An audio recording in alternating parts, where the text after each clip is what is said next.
प्रिय भाइयों एवं शुभचिंतकों, मेरा आप सभी को क्रांतिकारी आभार संदेश। मैं शिवा कांतपाल, नेशनल जनरल सेक्रेटरी, राष्ट्रीय महासचिव अहिल्या आर्मी। आप सभी ने दिनांक 8 जुलाई को हमारे जन्मदिन के अवसर पर हजारों की संख्या में क्रांतिकारी साथियों के द्वारा, बहनों के द्वारा एवं बड़े बुजुर्गों के द्वारा भेजे गए स्नेह, आशीर्वाद एवं शुभकामनाओं ने मेरे संकल्प को और अधिक मजबूत किया है।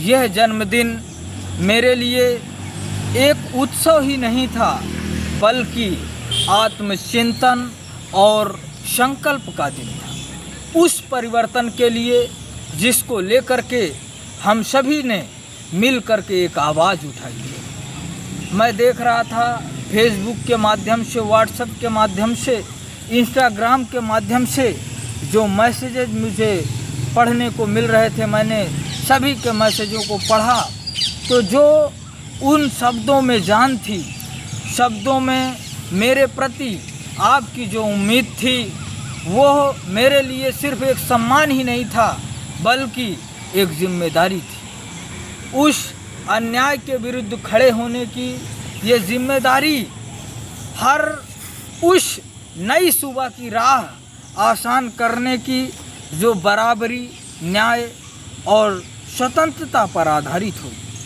सम्मानित साथियों, मैं आपसे वादा करता हूँ कि इस संघर्ष की मशाल को कभी भी हम बुझने नहीं देंगे। आपकी जो उम्मीदें हैं उनमें हम हमेशा खरा उतरने की कोशिश करेंगे। चलिए इस यात्रा को और तेज करते हैं, एक नई क्रांति की ओर चलते हैं। आज हम संकल्प ले रहे हैं कि इस अन्यायपूर्ण व्यवस्था के खिलाफ संघर्ष को तेज करेंगे। मैं आपकी शुभकामनाओं को एक वचन में बदलता हूँ। मैं हमेशा समाज के अधिकारों की लड़ाई लड़ता रहूँगा। मैं इस संघर्ष की मशाल को कभी भी बुझने नहीं दूंगा। मेरे सम्मानित साथियों, हमारी राह संघर्ष की है, लेकिन जब दिशा भगत सिंह की हो तो रास्ता साफ होता है। और ये बात सत्य है कि जिंदा कौमें 5 साल का इंतज़ार नहीं करती हैं।